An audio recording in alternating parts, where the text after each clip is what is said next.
ini mungkin belum sampai untuk sekeluarga itu korban beberapa ekor, mungkin belum ya. Untuk sekeluarga korban seekor sapi saja masih jarang.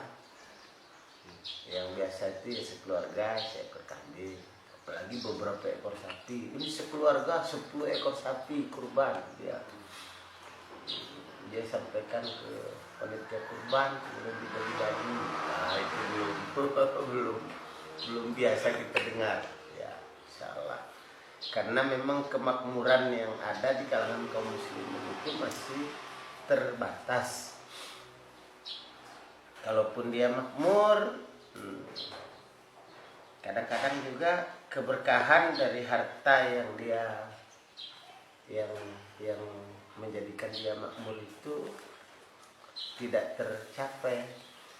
Dia bisa, kalau dalam kondisi syariat Islam ini tidak tegak, dia orang beriman itu selalu kalah dalam mengejar keduniaan. Kalaupun dia bisa menang, dia bersaing dalam mengejar keduniaan itu, keberkahannya yang dia kalah. Karena ikut yang subhat-subhat.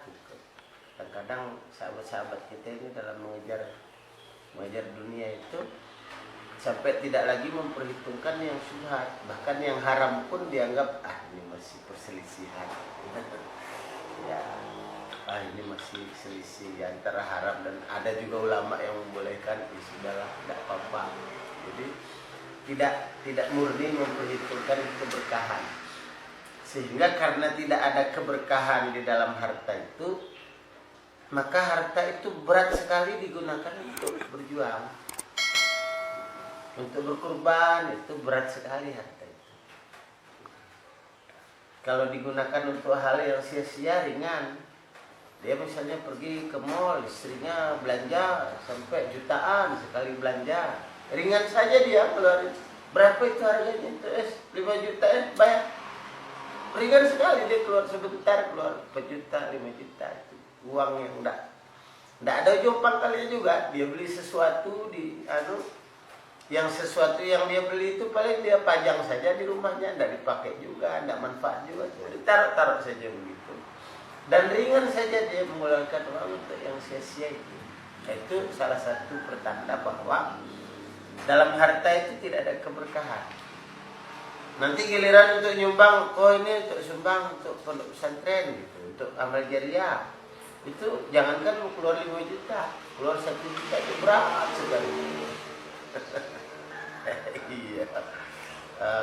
Kita berlindung pada Allah dari ketidakberkahan harta itu. Sebenarnya rezeki itu sudah dijanjikan oleh Allah, tidak ada bantahan bahwa Allah sudah jamin rezekinya orang.